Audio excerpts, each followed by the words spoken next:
早晨啊，而家5點10個字啦，搞掂晒啲 check in 啊，放低行李嘅嘢，轉頭飛9點4個字，哇！但係咁早喎、其實嚟到做乜嘢呢？就係、想去個 lunch 嗰度食翻個早餐，咁發翻個牛豆糕先嚟上機嘅。唔講啦，即刻去啦！咁呢度就係 Plaza Premium Lounge 1號閘嘅嗰間 lunch 嚟嘅。咁除咗1號閘之外呢，喺香港機場呢，35號同埋60號都有佢嘅蹤影響度嘅。咁你見我呢講到咁細聲，係因為喺啲叫卡位嗰度呢，其實都有好多人咧都係瞓緊覺嘅。咁所以就盡量撳低少少把聲，咁就冇令到我阻住人瞓覺咁樣啦。咁本身呢，咁早到機場呢，係因為以上次嘅經驗嚟講呢，接近6點零鐘去到呢度1號閘嘅位啦，等咗百幾張飛，差唔多成個鐘嘅。咁但係今日就唔知點解話，一嚟到撳張飛仔，咁淨係等咗2張飛啫，咁已經入到啦。可能係因為前排啲人就洗晒啲銀彈啦，即係農曆年嘅時候，咁所以變咗我咁快入到啦。咁樣本身其實都對呢間賣出冇乜太大期望嘅，咁都係想食碗魚蛋粉啊，食飽少少咁樣，精神少少，咁就去準備去出發咁樣。即係呢度有嘅嘢食都唔係話特別多。咁啊，如果話再 worse 啲咧，應該35號嗰間咧，聽講係仲少啲嘢食嘅。既然對我嚟講呢餐都係一個免費嘅早餐啊，咁啊冇乜要求咁多啦。其實之前入禁區呢，我都係去老麥打躉嘅啫。喺呢1-2次呢，就去多咗 lunch 嘅。事關我新整咗張信用卡呢，就1年包8次 quota。咁既然有咯，咪冇嘥啦。所以先話係免費早餐啫嘛。本身呢個 lunch 嘅費用呢，係成為585蚊2個鐘頭㗎。嗱，呢度係坐得舒服過老麥嘅，不過嘢食普通嚟，人又真係好多好多，所以都唔建議真金白銀買呢個 service 嘅。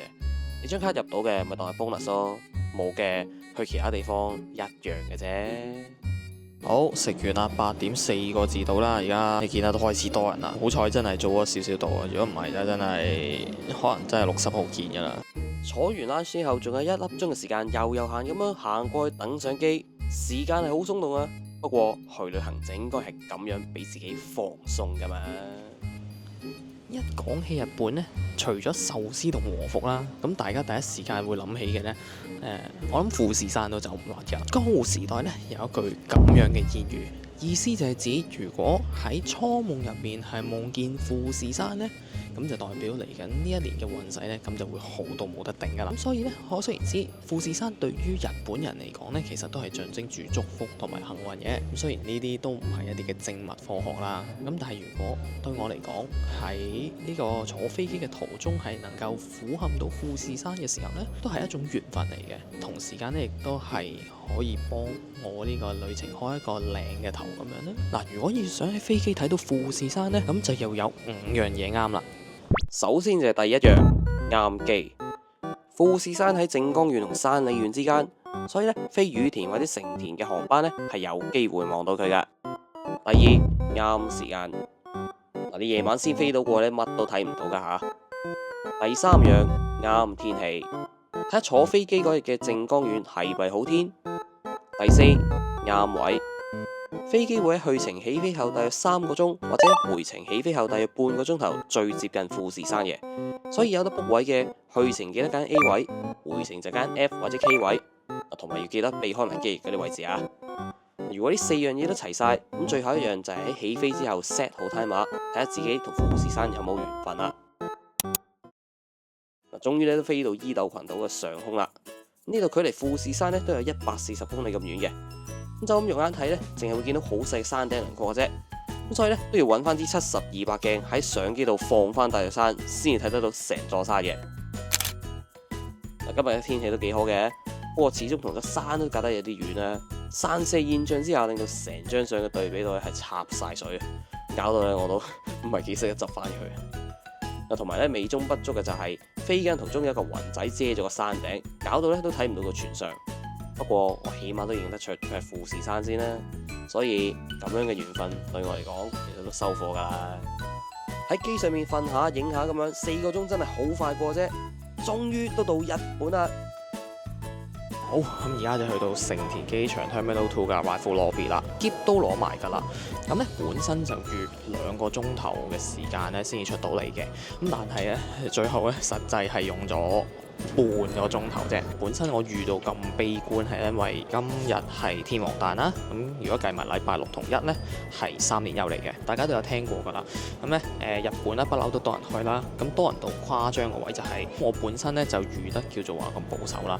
咁但係 anyway 啊，而家出到嚟嘅時間咁叫咁鬆動啦，仲叫做話多咗半個鐘頭整，成件事就冇咁趕。咁對我嚟講都係一個靚嘅開始嚟嘅。咁而家咧就跟手坐車出去淺草灣酒店 check in 啦。由成田機場出嚟嘅交通主要有4種嘅巴士、Skyliner、Access 同 NEX。呢4種方法都冇個站喺嗰間酒店附近嘅，所以咧我哋另外再行路或者坐的士過去嘅。巴士可以喺現場或者網上買飛，網上買咗嘅最遲可以喺出發前半個鐘改班次。假如你喺登入境期間發現要改時間嘅，都可以喺電話度即刻撳即刻改。上車前劈低個行李俾司機砌上車，一坐低就可以瞓到落車，成件事係幾爽㗎。呢個亦都係佢貴嘅原因嚟嘅。但係成車個半鐘咁耐喎。人多買懶呢，我覺得 OK 嘅。但係自己一個人去旅行嘅話，我覺得可以再快少少咁啦。Skyliner 就好啲啦，40分鐘左右就到市區，最近係去到京城上野。不過頭先都講啦，入境手續嘅時間你係控制唔到嘅。如果你話申請咗 JTTP 可以過自動閘機嘅，呢個 option 絕對係快靚正添。但當你冇又買咗飛，而又 feel 到自己會 miss 咗班車嘅，咁就要最遲喺開車前5分鐘 cancel 再買嗰張飛啦。你冇聽錯啊，係 cancel 再買過。拎咗飛嘅朋友，如果 miss 咗班車嘅，咁就一定要去 counter 度 mark 過第2張飛啦。喂，咪住先，我唔係次次都咁好彩，半個鐘就出到嚟嘅喎。咁既然我一早 book 定，都有機會又要再 cancel 又要再 book 過嘅，咁即係冇咗 book 嘅意義喺度啦。至於 Access 咧，唔使事先買飛 ，IC 卡直接出入，有部分班次仲喺55分鐘去到淺草添，聽落都唔差咁樣啦。但係要留意喎，坐嘅咧係嗰啲冇台又冇行李架嘅普通車喎，咁即係話你要攬住個篋成粒鐘啦。而且你喺淺草站落車搭 lift 上返大堂之後，無論你行100幾級樓梯定係揾唯一嘅 lift 上地面都好啦，之後行去酒店嘅途中係要經過全淺草最旺嘅雷門通噶喎。Backpacker 咧就話冇乜所謂啫，要我呢啲 Gibson 喺咁多人嘅地方度穿穿插插，冇還夠我啦。NEX 咧就貴 Skyliner 少少，去到最近嘅東京站咧都要再轉一程的士先可以去到淺草噶。不過5000日嘅 Round Trip Pass 入面咧係包咗14日內嘅1次來回嘅。網上買咗之後，一落地就可以去 JR 精算機嗰度嘟個曲 scan 本護照，拎到來回各一張嘅特定區間車票，然後再插翻呢張嘢入去，咁就可以 book 到最近嘅班次同埋座位噶啦。唔想咁快 book 回程住，將回程飛咧就可以 keep 住先嘅，之後再喺各大嘅 JR 站精算機或者綠色窗口度劃位都冇問題。係就貴咗少少嘅個 pass， 不過咧勝在邊班入邊班出，完全係自己話晒事，唔使驚趕唔切是但一班車而騰晒雞啦。但其實坐咩都好啊，每個人都有佢自己一套嘅自托嘅。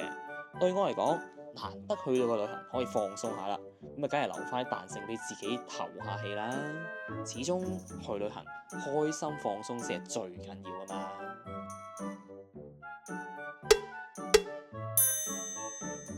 好啦，咁而家去到淺草嘅酒店啦，咁啊大家見到啦，一眼望晒啦，咁係得咁大嘅啫，咁就都 OK 噶啦。對於一個人嚟講，我最緊要咧呢度夠位俾我開篋同埋執嘢啊嘛，雖然都冇咩好執。依家我喺淺草度就會留1晚嘅啫，咁就既然得1晚嘅時間咧，咁基本上就係會做一啲會做啲 signature 少少嘅嘢啦，同埋去試一啲以前未試過嘅嘢嘅 signature 嘅嘢嚟講咧，咁我就去揾咗一間好出名嘅文字燒啦，話試一試文字燒呢樣嘢係咩嚟啦，因為一路以嚟我同文字燒都冇乜緣分嘅，大阪燒、廣島燒我食過啦，係爭文字燒係冇乜印象嘅啫，嗰度就應該冇得 book 位嘅，咁要排隊，我都係預佢排個零鐘，跟住就入到去食噶啦咁樣。咁食完之後呢，咁就去試下行淺草嘅夜街啦，去影一啲嘅夜景嘅。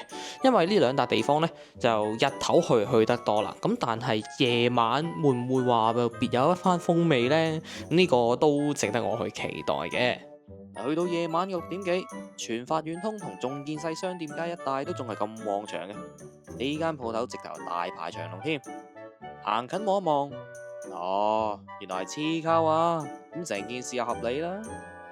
呢間天婦羅喺淺草都好出名嘅，佢會喺天婦羅嘅面頭上面淋上秘製醬汁，所以咧食過嘅人嘅評價都好兩極嘅。不過咧今日嘅重點依然都係呢間文字燒嘅。咁就佢寫名嗰陣都還好嘅，因為我而家寫咗第32個位啦，咁而家就嗌緊第5、6個度，呢個我自己覺得係今日嘅重點嚟嘅，咁我又真係唔介意等嘅，咁我哋咁既然而家都仲有啲時間啦，咁陣間係去隔幾步路嘅七仔度整翻杯 green smoothie 補個菜底先啦。其實講咗咁耐啦，文字燒又係咩嚟嘅呢？原來最初嘅文字燒係一種街邊小食嚟嘅。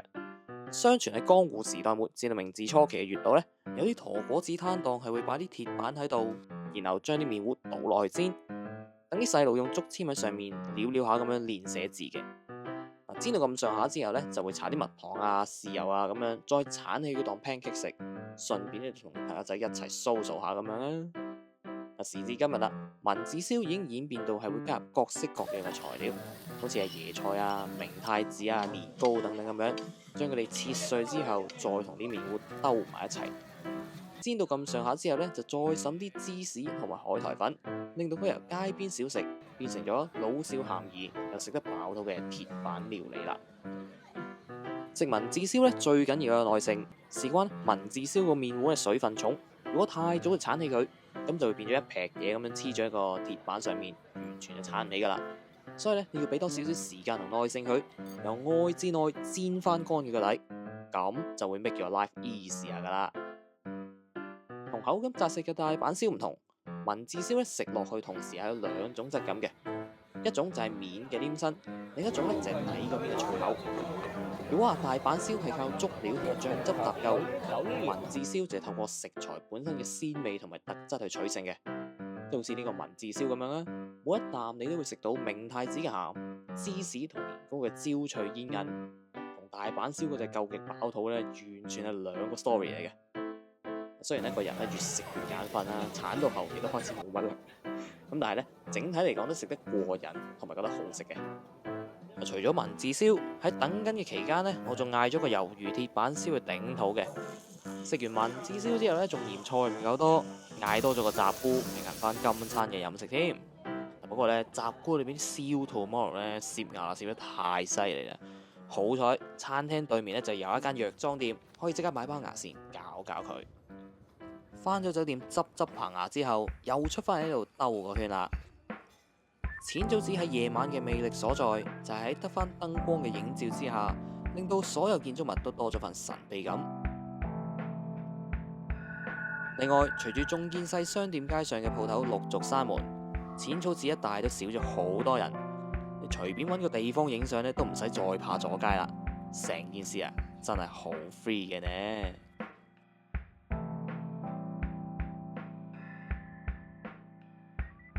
咦？喺本堂對出有個24小時嘅求簽亭喎。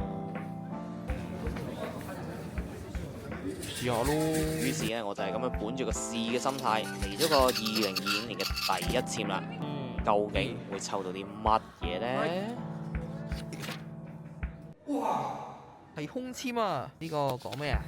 嗱，睇落咧就係啲阿媽係女人嘅嘢嚟嘅。不過咧，劈頭用空簽包裝呢壇嘢咧，就硬係有啲唔係幾老禮嘅。不過咧唔緊要，日本人咧就有個習俗，就係將空簽綁喺綁簽架度，寓意同神明結緣，同時亦都代表將衰運留低俾神明處理，祈求消災解厄嘅。行完淺草寺，最後就係去夜闌人靜嘅御田公園，望下對面岸嘅 Sky Tree 夜景，順便喺途中都影咗 Sky Tree 嘅兩張靚相咁啦。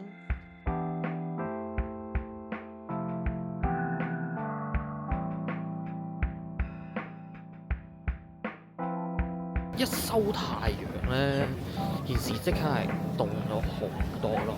因為日頭咧，你有太陽曬住都還好，所以咧真係要着夠衫。唔好低估咗東京講緊係單位數字，覺得乾凍就可以着少啲衫，唔係嗰件事錯晒。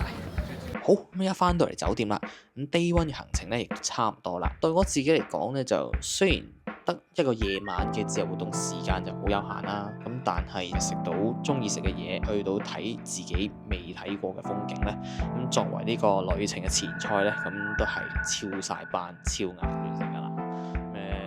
亦都嗱，既然有前菜啦，咁就梗係有主菜啦。第二朝我哋就會坐靚車出發，開始奧日光之旅。